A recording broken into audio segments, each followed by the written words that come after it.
이라고 하는 제목으로 은혜를 나누려고 합니다.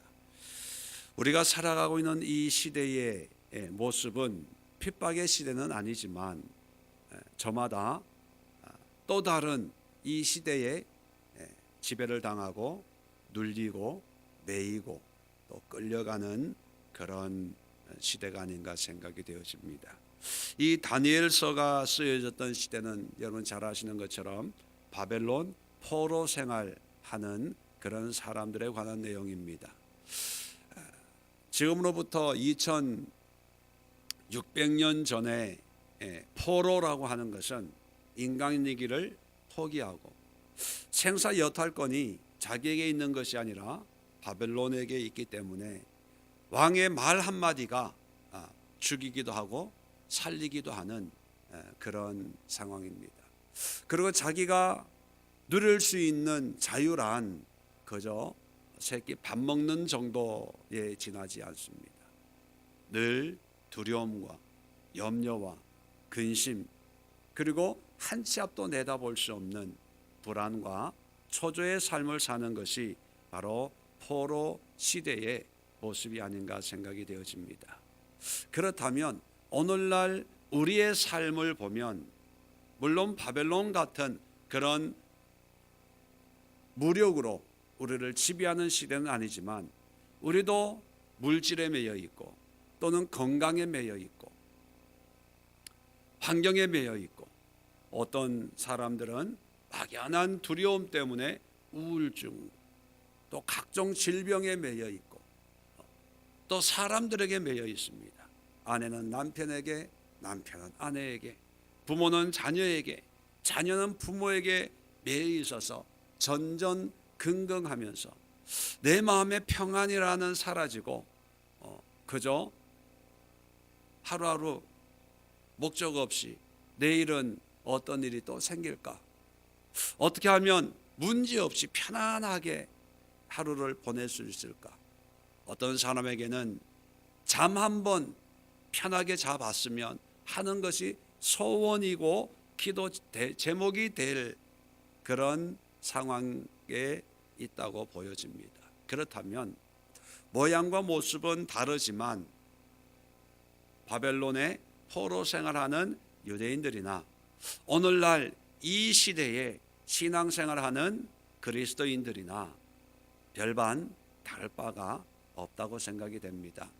그렇다면 이 다니엘서를 통해서 포로 생활에 살아가는 사람들에게 주는 메시지가 2600년의 시간과 공간을 뛰어넘어서 2017년을 살아가는 우리들에게 주는 메시지와 동일한 게 아닐까 생각을 합니다. 그래서 다니엘서를 읽어보면 이 다니엘서의 목적은 분명합니다. 포로 생활하는 유대인들에게 어떻게 살아가야 될 것인가를 말씀하는 것입니다. 그래서 다니엘서를 보면 어떤 환상도 나오고 미래적인 예언적인 게 나옵니다. 왜 하나님은 다니엘에게 이런 환상과 예언적인 것을 보여줄까? 하나님의 의도는 분명합니다. 뭐냐면 포로 생활하고 있는 유대인들에게 비록 너희들의 죄악 때문에 지금 포로 생활하지만 두려워하지 말고 염려하지 말아라. 왜냐하면 나 여호와는 세상을 주관하는 여호와다. 이걸 보여주기 위함입니다.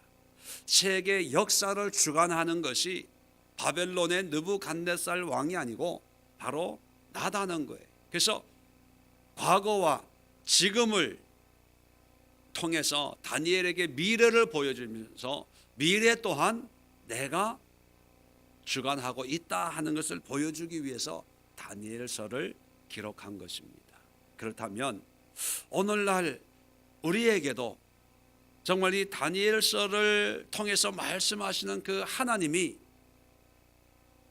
이 시대에 매여 있는 그리스도인들에게 두려워하지 마라. 과거와 현재와 미래까지도 내가 주관하고 있다. 이것을 우리에게 말씀하시는데, 자, 그런 말씀을 하시면서 두 종류의 사람을 다니엘서 초반에 우리에게 소개해 주고 있습니다. 가장 유명한 사람이 다니엘이고, 또 두 번째 그룹이 뭐냐면 세 친구입니다. 사드락, 메삭, 아벳느고. 이 다니엘의 친구들을 통해서 우리에게 요구하시는 신앙의 모습이 뭘까? 이러한 다니엘과 그 세 친구들의 믿음을 통해서 하나님은 세계 역사를 주관하는 그런 하나님으로 은혜를 입혀 주겠다는 거예요. 그렇다면 여러분, 얼마 전에 장관 후보가 예수 믿는 창조과학회 이사여서 그분이 믿는 창조신앙 때문에 세상 사람들로부터 조롱을 당하고 결국은 장관직에서 이게 사임을 하게 되는 그런 일이 있었죠. 우리가 믿는 이 믿음이 세상 사람들의 눈에는 어떻게 비춰지는가를 아주 단적으로 보게 된 그런 기회였습니다. 우리는 창조를 믿습니다. 그런데 세상 사람들은 하나님이 이 땅을 창조하셨고, 또 성경에서 말씀하는 그 창조의 기간을 성경으로 보면 6,000년이에요. 이번 주일날 좀 더 설명을 제가 해드리겠지만, 이런 성경적인 시간을 믿는 우리들을 세상은 어떤 관점에서 바라보고 조롱하고 비웃고 과학의 잣대를 가지고 얼마나 우리를 우습게 여기는가를 우리는 보았습니다. 그러나 그럼에도 불구하고 하나님은 여전히 하나님이시고 역사를 주관하시고 섭리하시고 있다는 것을 우리는 잊어서는 안 됩니다. 이 사드락, 메삭, 아벳느고의 이 풀무불 사건은 우리가 너무 주일학교 때부터 잘 알고 있는 내용이죠. 여기에서 오늘날 이 시대에 필요한 우리의 신앙, 우리의 믿음은 어떠해야 될까? 세 가지로 살펴보면서 이러한 신앙을 우리가 준비할 때 역사를 주관하는 하나님의 은혜를 누릴 수가 있다는 거예요. 그 결과가 다니엘과 사드락, 메삭, 아벳느고가 성경에 보여주고 있습니다. 자, 첫 번째 다니엘도 그렇고, 다니엘을 예를 들어서 설교를 하려고 하다가 너무나 잘 알고 있는 내용이기 때문에 똑같은 영적인 메시지를 주는 세 친구를 오늘 본문으로 삼아 봤습니다. 이 세 친구들의 모습도 동일한데 그 배경 내용은 이제 신상에 절하면 풀무불에 던져 넣겠다 이렇게 법을 만들었죠. 그래도 이 세 친구들의 고백은, 왕이여, 하나님이 살아 계시다면 우리를 풀무불에서 또 왕의 손에서 건져내실 것이고, 또 설사 건져내지 않는다 할지라도 우리는 하나님의 말씀을 어기고 금신상에 절을 할 수 없습니다. 이렇게 고백을 합니다. 그리고 그 결과가 어떻게 해피엔딩으로 끝났는지 우리가 너무나 잘 알고 있습니다. 이걸 통해서 우리가 세 가지 교훈을 받아야 되는데, 첫 번째는요, 이 시대는 우리는 바른 신앙을 가져야 된다는 거예요. 바른 신앙. 바른 신앙이라고 하는 그 의미 속에 여러 가지 내용이 포함되어 있는데, 오늘 성경 본문을 통해서 우리가 바른 신앙이 뭔가라고 하는 것을 살펴보려고 하는데요. 17절에 보면 맹렬히 타는 풀무불 가운데서 능히 건져내시겠고 왕의 손에서도 건져내시리이다. 뭐냐 하면 지금 상황은 그렇게 낙관할 상황이 아닙니다. 죽음의 순간이고 절망의 순간입니다. 그런데도 불구하고 끝까지 하나님을 믿는 그 믿음을 바른 신앙이다, 이렇게 표현을 한다면, 오늘날 우리가 가지고 있는 신앙은 이 본문에 비춰서 보면 우리의 신앙은 어떤 신앙입니까? 많은 사람들이 뭔가 환경이 좋아지고 내 기대한 대로 되어지고 어떤 내 목적이 이루어지는 그런 은혜를 바라는 신앙을 많이 가지고 있을 것입니다. 그러다가 만약에 상황과 환경이 어려워지면 믿음을 버리고 세상과 적당히 타협하는 그런 신앙을 가지고 있는 경우들이 많이 있지요. 그런데 이 세 친구들은 이런 위기 상황에서도 타협하지 않고 자기의 믿음의 고백과 함께 믿음의 길을 걷는 모습을 보면서 오늘날 우리에게 필요한 신앙은 열심히 있는 신앙도 아니고 꾸준한 신앙도 아니고 봉사하는 신앙도 아니고 기도 많이 하는 신앙만이 아니라 어떤 신앙이냐? 바른 신앙이라는 겁니다. 바른 신앙. 이 바른 신앙이라고 하는 건 내 자신으로부터도 또 환경으로부터도 이 시대 상황으로부터도 상관없이 오직 말씀이 말씀하고 있는 그 하나님을 끝까지 믿는 거예요. 그리고 18절에도 보면 그렇게 하지 아니하실지라도 하나님이 구원해 주지 않을지라도, 다시 말하면 문제를 해결해 주지 않을지라도 나는 하나님을 버리지 않겠습니다. 자, 이런 고백을 통해서 이 세 친구들이 가지고 있는 신앙이란 어떤 신앙입니까? 그저 하나님을 믿는 거예요. 하나님을 믿는데 이유가 없습니다. 하나님을 믿는데 어떤 조건이 없어요. 하나님을 믿는데 어떤 거래가 없어요. 그냥 하나님이 계시기 때문에 하나님을 믿습니다. 이거예요. 여기 어떤 구원도 필요가 없어요. 여기에 어떤 죽은 뒤에 천국 가겠지 하는 막연한 기대감도 없어요. 그냥 하나님이 계시기 때문에 그 하나님을 믿습니다. 자, 이런 믿음이라면 그들의 기도는 아마 간단할 거예요. 그들의 삶의 방향도 간단할 거고, 믿음 생활이 어렵다, 힘들다, 복잡하다, 잘 모르겠다 이런 얘기는 안 나올 겁니다. 왜요? 단순하니까. 왜 우리가 신앙생활이 어렵다고 생각을 하냐 하면 복잡하기 때문에. 왜 복잡하냐?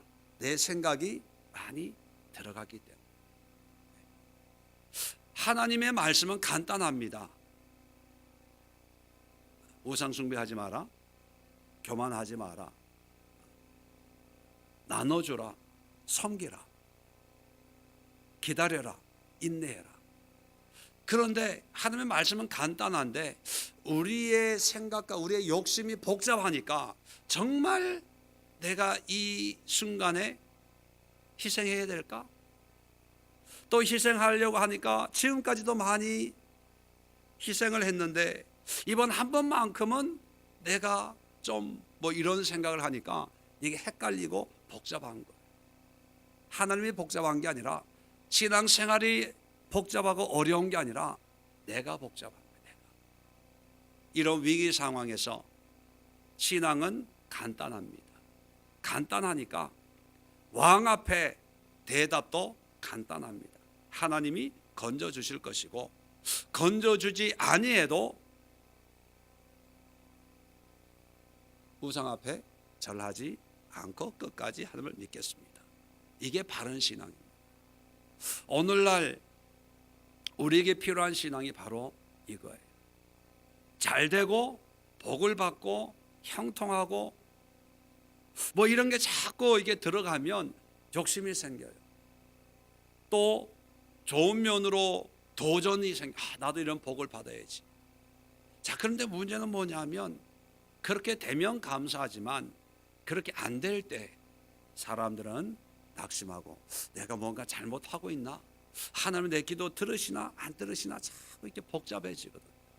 여러분, 이 시대에 이 요즘 우리 사회가 얼마나 복잡합니까? 이 복잡한 이 사회에 복음은 간단해요. 아주 단순한 바른 신앙을 가지고 살아야 되는데, 사회가 복잡하면 복잡할수록 신앙생활도 복잡해지는 경향이 있습니다. 이럴 때는 이렇게 하고 저럴 때는 저렇게 하고. 여러분, 우리가 알아야 될, 가져야 될 신앙은 성경을 기초로 한 바른 신앙, 바른 믿음으로 무장해야지, 그 바르지 않는 신앙으로 무장하면 열심을 다해도 결국은 하나님과 상관이 없습니다. 예수님께서도 말씀하셨죠. 너희가 내 이름으로 귀신을 쫓아내고 이적을 행하고 별걸 다 해도 마지막 때에 내가 도무지 알지 못하겠노라. 왜 그렇게 예수님은 말씀하셨을까요? 기적과 이적이 중요한 게 아니라 바른 신앙, 바른 믿음이 그만큼 중요하다는 것을 상징적으로 말씀하고 있습니다. 자, 두 번째, 그렇다면 바른 신앙을 가지기 위해서는 두 번째, 바른 선택을 해야 돼요. 선택. 우리의 삶은 의식하든 의식하지 않든 순간순간 끊임없는 선택을 요구합니다. 아마 오늘 이 저녁에 수요 예배 드리러 오는 순간도 아마 선택의 고비를 몇 번 건넜을 거예요. 우리도 사모하고 저하고도 이 시차가 아직도 컨디션이 안 돌아와 가지고 피곤해서 가지 말까? 오늘 쉴까? 물론 농담이지만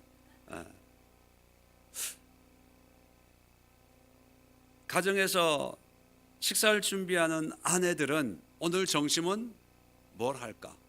반찬은 뭘 할까? 또 간을 보면서도 소금을 더 넣어야 되겠다. 또는 너무 짜다. 우리가 의식은 못하지만 거의 모든 순간순간 선택인 거예요. 자, 그런 선택에서 바른 선택을 해야 되는데, 잘 아시는 것처럼 다니엘과 이 세 친구들은 선택의 기회가 주어졌습니다. 지금 신상 앞에 절을 하지 않고 왕을 섬기겠습니다 하면 그냥 살아나요. 아무 문제가 없습니다. 많은 사람들이 그런 선택을 했을 거예요. 그런데 바른 신앙을 가지고 있다 보니까 바른 신앙은 항상 바른 선택을 하게 만듭니다. 그 바른 선택이란 어떤 선택입니까? 좋은 선택이 아니라 하나님을 택하는 거예요. 교회에 있을 때마다 말씀드리는 거지만 상담을 하러 올 때 목사님 이런 경우에는 어떻게 하는 것이 좋습니까? 그렇게 상담을 해요. 그 상담의 목적은 좋은 결정이거든요. 좋은 결정. 어떻게 하는 것이 좋을까요? 상대방은 좋은 결정을 알고 싶어서 상담을 하는데, 목사인 저는 좋은 결정을 해주는 게 아니라 바른 선택을 하도록 얘기해 줍니다. 그 바른 선택이란 뭐냐면 어느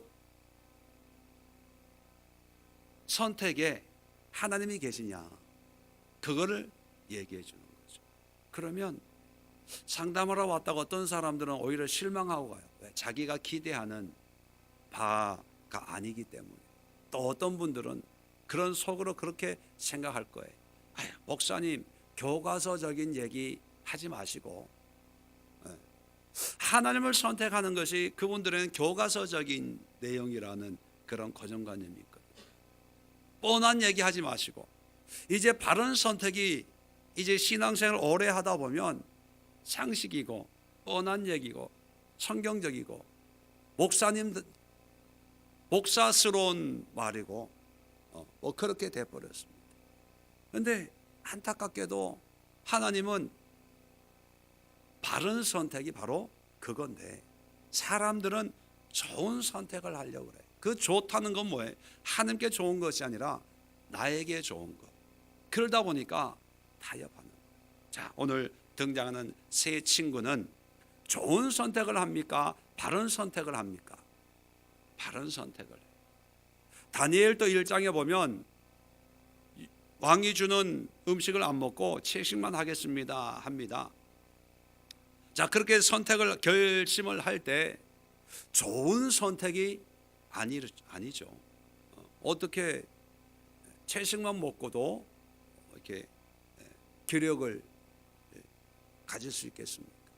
그런데 하나님을 선택하는 것. 그래서 우리 그리스도인들에게는 좋은 것이란 하나님의 선택을 할 때 좋은 거예요. 다시 말씀드리면 어떤 선택의 순간에서도 하나님을 택하는 거예요. 물질에서도 하나님을 먼저 택하는 거예요.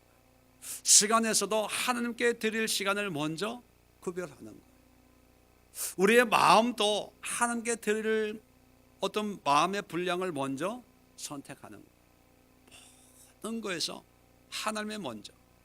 자, 그럴 때 어떤 사람들은 예를 들면 요즘에 다 물질에 매여 있기 때문에 물질을 주님 앞에 드린다. 11조를 드리고 뭐 물질에 헌신을 한다. 그러면 오늘날 사람들은 이 물질을 헌금하는 것을 마이너스의 개념으로 생각하는 경향이 강하기 때문에 그러면 생활은, 그러면 아이들 학원비는, 그러면 뭐 이렇게 생각을 합니다. 자, 그런데도 물질을 주님 앞에 드릴 때 어떤 사람들이 이런 생각을 해요. 힘들어도 주님 앞에 드리면 하나님이 더 복을 주실 거야. 믿음의 고백으로 드립니다. 자, 그렇게 드리면 하나님 복을 주십니까? 줄 때도 있어요. 제 경우를 보면 하나님 앞에 드리면 항상 차고 넘치게 하나님이 주셨어요. 근데 또 어떤 경우에는 주지 않을 때가 있습니다. 정말 마이너스에 더 어려워지는 경우가 있습니다. 자, 그럴 때 해당되는 말씀이 오늘 18절에 있는 그렇게 하지 아니하실지라도, 우리가 주님 앞에 헌신하는 것은 하나님을 택하는 바른 선택이기 때문에 택하는 거지, 거기에 대한 어떤 대가가 보장이 되기 때문에 택하는 게 아니에요. 자, 대가가 보장이 되는 선택은 어떤 선택입니까? 좋은 선택이에요. 주식 투자, 좋은 선택이란 뭡니까? 대가가 보장이 되는. 마치 하나님과의 관계에서도 이런 생각으로 하나님 앞에 하나님을 선택한다면 하나님은 우리의 중심을 아시는다, 그렇게 말씀을 하시죠. 그 중심을 보시고 하나님이 기뻐하지 않을 거예요. 우리가 받는 모든 은혜는 뭐 물질, 건강, 축복, 교회 부흥, 우리 개인적인 영적인 부흥은 하나님의 은혜다, 이렇게 표현합니다. 은혜의 정의가 뭡니까? 받을 자격이 없는 자에게 하나님이 공짜로 거저 베푸는 사랑을 은혜다 얘기해요. 그래서 이 은혜라고 하는 것은 거래의 대상이 아닌 거예요. 조건의 대상이 될 수 없습니다. 축복도 은혜라고 얘기하죠. 건강도 은혜라고 얘기하죠. 나의 나된 것은 은혜라고 얘기합니다. 그렇다면 그 은혜라고 하는, 은혜라고 고백할 때 우리의 마음 속에는 그 은혜의 것들이 자리 잡고 있으면 안 되는 거예요. 오직 하나님만이 있어요. 그래서 여러분, 축복받는 비결이 있어요.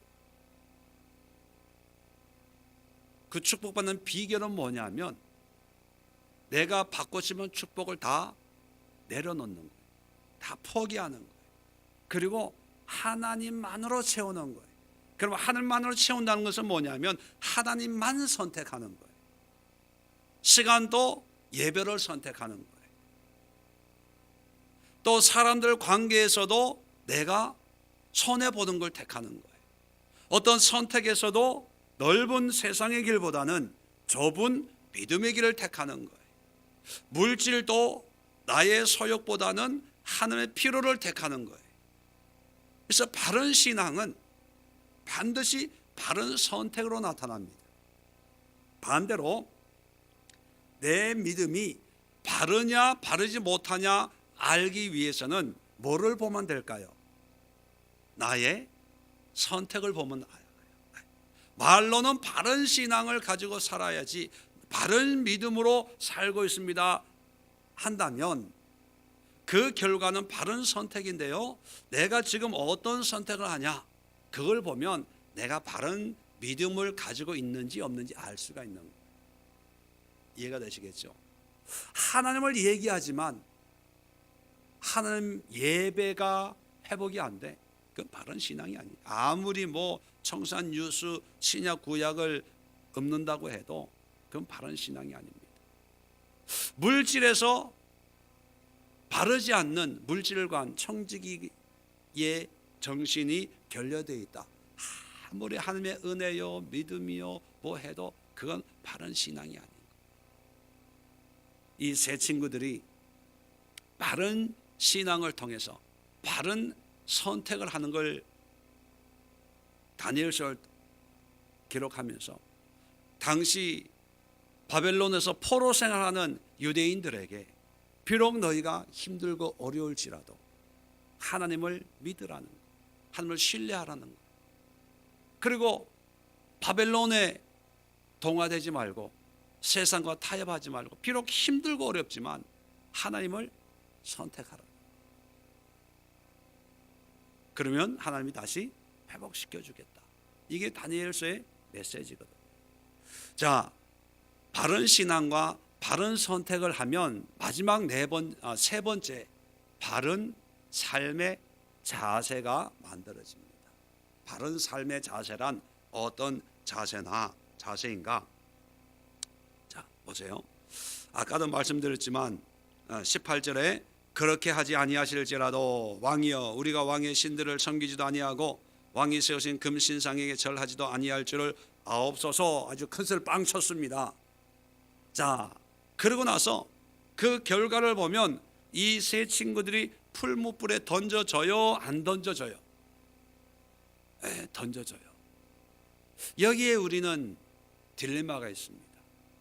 바른 신앙, 바른 선택을 해서 세상과 타협하지 않아요. 자, 그러다 보니까 앞에는 풀무불이 있습니다. 그러면 우리가 기대하는 그림은 뭡니까? 그런 바른 믿음을 가지고 있으면 풀무불이 점점 꺼져야 돼.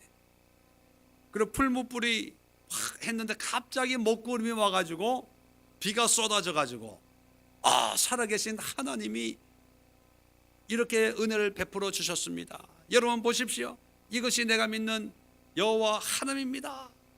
해서 이제 풀려나는 그런 그림을 그리고 싶죠. 우리는 믿음으로 말미암아 풀무불에 들어가지 않도록 하나님이 보호해 주시는. 근데 성경은 다니엘서 6장에도 보면 다니엘이 왕에게 절 안 해가지고 사자굴에 들어가요. 풀무불에 들어가요. 자, 풀무불에 들어가게 됐다고 해서 하나님은 역사를 하지 않을까요?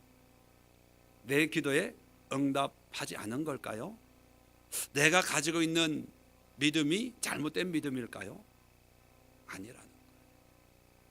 그래서 바른 자세란 어떤 걸 얘기하냐면 1차적으로는 바벨론 포로로 끌려온 유대인들에게 비록 포로 생활하고 있고 바벨론에 끌려와 살고 있지만 하나님이 너희를 버린 게 아니라는 거예요. 하나님이 어떤 이유에서 훈련과 연단을 통해서 바벨론 포로로 전락시켰지만 여전히 너희의 하나님이고 너희는 하나님의 백성이라는 거예요. 자, 그 전제를 얘기하면서 하나님은 이 백성들에게 뭘 원할까요? 낙심하지 말라는 거예요. 두려워하지 말라는 거예요. 하나님을 더욱 믿으라는 거죠. 하나님의 때를 기다리라는 거예요. 자, 그렇다면 똑같이 우리도 바른 신앙과 바른 선택을 하다 보면 좋은 일만 생기면 좋은데 그렇지가 않거든요. 작정 기도하고 끝났다면 더 큰 문제가 기다리고 있어요.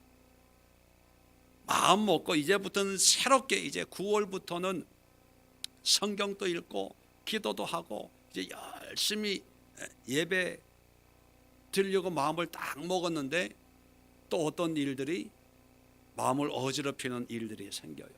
그러면 우리는 낙심합니다. 실망합니다.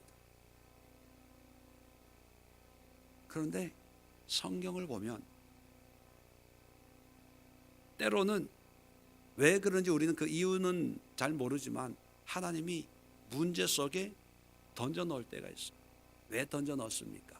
그 문제 속에서 하나님의 은혜를 경험하도록 하는 거예요. 풀무불 들어가지 않고 풀무불이 꺼지는 것도 하나님의 은혜지만 풀무불에 들어가도 타지 않도록 하나님이 베푸시는 은혜도 은혜거든요. 사자굴에 들어가지 않도록 하는 것도 은혜지만 사자굴에 들어갔는데도 사자들이 나를 해치지 않는 것도 은혜거든요. 그러니까 우리가 그리고 싶은 그림을 내려놓고 하나님이 그리시기를 원하는 그림에 내가 그냥 들어가는 거예요. 이게 우리의 신앙의 자세가 되는 거예요. 그래서 여러분, 좋은 일이 있을 때 웃죠. 또 슬픈 일이 있으면 울어요. 그건 사람이에요. 그런데 우리 믿는 사람들은 좋은 일을 있을 때 교만하고 들떠서는 안 되고 어렵고 힘든 일이 있을 때 낙심하고 절망하면 안 되는 거예요. 세상 말에도 인생 만사 채용지마 그런 말이 있잖아요. 좋은 게 좋은 게 아니고 나쁜 것이 결코 나쁜 게 아니다는 그런 말의 의미를 가지고 있습니다. 여러분, 믿음 생활하면서 많은 사람들이 어떤 문제 앞에 낙심을 합니다. 절망을 합니다. 힘들죠. 그래서 기도를 해요. 그리고 믿음으로 살아요. 그래도 이 문제가 해결이 안 될 때 우리는 더 큰 상처를 받아요. 그게 십자가라고 생각을 합니다. 짊어지고 가기에 어렵다고 생각합니다. 그런데 여러분, 하나님이 원하는 우리의 삶의 자세는 뭐냐면 그냥 믿음으로 그냥 그 문제 속에 들어가는 거예요. 들어가서 거기에서 풀무불 속에 세 사람이 들어갔는데 나중에 한 사람이 더 등장을 하죠. 그걸 보고 왕이 하나님의 사람 같다 그렇게 표현합니다. 그게 하나님이 직접 임하는 거죠. 문제는 뭐냐면 풀무불에 들어가는 게 아니라 풀무불 속에 하나님을 만나는 거예요. 하나님을. 그래서 풀무불 속에 하나님이 계심을 우리는 기대가 되는 거죠. 그래서 좋은 것을 통해서 교만해지지 말고 어렵고 힘든 걸 통해서 열등감이나 자괴감이나 절망감이나 낙심을 가지지 말고 오히려 어떤 환경에서든지 하나님과 함께 하겠다는 또 함께 할 수 있다는 그런 믿음으로 살아가는 그런 마음의 자세가 필요하다는 거예요. 이 시대의 마귀는 미끼로 성도들을 유혹을 합니다. 그런데 여러분, 고기 낚시할 때도 그렇지만 미끼는 보기에 좋아요. 탐스러워요. 아주 입맛을 당기는 그런 모양으로 눈앞에 왔다 갔다 하게 하죠. 오늘날 그리스도인들에게 아주 좋은 미끼는 뭘까요? 부, 명예, 권세, 건강, 형통, 자녀의 축복, 뭐 기타 등등 좋은 거예요. 정말 하나님이 주시는 축복이 분명히 있는데 하나님으로 말미암는 것이 아니라 마귀가 주는 미끼들이 많이 있습니다. 그걸 분별할 수 있어야 되는데 그것을 분별하기 위해서 1번, 2번, 2번, 3번, 4번 특징을 나열한다고 해서 그게 되는 게 분별할 수 있는 게 아니고 분별은 세 가지만 있으면 분별이 돼요. 오늘 본문 말씀, 바른 신앙, 그리고 바른 선택, 그리고 바른 삶의 자세만 있으면 이게 하나님으로부터 온 것인지 마귀로부터 온 것인지 분별이 됩니다. 분별이 돼요. 그래서 우리는 축복받기 전에 어떤 하나님이 주시는 성경에서 말하고 있는 영적이고 혼적이고 육적인 그런 풍성한 은혜를 누리기 전에 우리가 준비만 되어 있으면 하나님의 은혜는 저절로 우리에게 다가오고 다가오는 그 축복을 분별할 수가 있습니다. 그런데 이게 안 되면 하나님이 아무리 은혜와 축복을 부어줘도 그걸 몰라요. 그냥 놓쳐버려요. 그리고 깨뜨려버려요. 그리고 빼앗겨버립니다. 오늘 이 시간 우리가 기도하는 이 시간 먼저 바른 믿음을 가질 수 있도록 그 바른 믿음이라는 것이 뭐냐 하면 바로 나와 하나님만 내 안에 있으면 전부를 소유할 수 있다.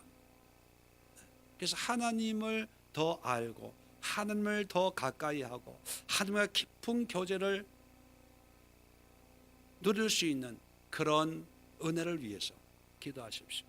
두 번째는 바른 선택입니다. 하나님의 은혜를 누렸다면 거기에 합당한 거기에 적합한 그런 순간순간의 선택을 해야 되거든요. 예배 드릴 때는 하나님의 은혜를 누렸지만 예배 드리고 세상을 가는 순간부터 선택을 잘못하다 보니까 타락하는 거예요. 바른 선택이란 좋은 선택이 아닙니다. 유익한 선택이 아니고 지금 나에게 필요한 선택이 아니고 내 지혜와 지식으로 임하는 선택이 아니라 하나님을 선택하는 거예요. 하나님. 그러기 위해서는 용기가 필요하고 또 기백이 필요하고 때에 따라서는 희생이 필요하지만 바른 선택을 할 수 있도록 또 그런 선택을 할 수 있는 믿음을 위해서 이 시간 기도할 수 있기를 바랍니다. 자, 바른 믿음과 바른 선택이 되었으면 이제 그 다음에 바른 삶의 자세. 그 삶의 자세란 환경에 연연하지 않고 항상 하나님과 동행하는 그런 자신감, 어려움도 고난의 길도 두려워하지 않고 하나님이 나를 고난의 길로 인도하신다면 이 고난 가운데 하나님이 계시겠구나. 오히려 기대와 설레임과 이 고난을 통해서 하나님이 나에게 무엇을 말씀하실까. 오히려 그 고난이 힘들지만 그 고난 가운데 하나님을 만날 수 있다는 그런 기대를 믿음을 가지는 그런 삶의 자세가 필요하다는 것입니다. 그래서 이 시간 기도할 때 하나님 주님 앞에 합당한 그런 나의 삶이 되게 하옵소서. 삶의 자세가 되게 하옵소서. 함께 이 세 가지를 가지고 기도할 수 있기를 바랍니다.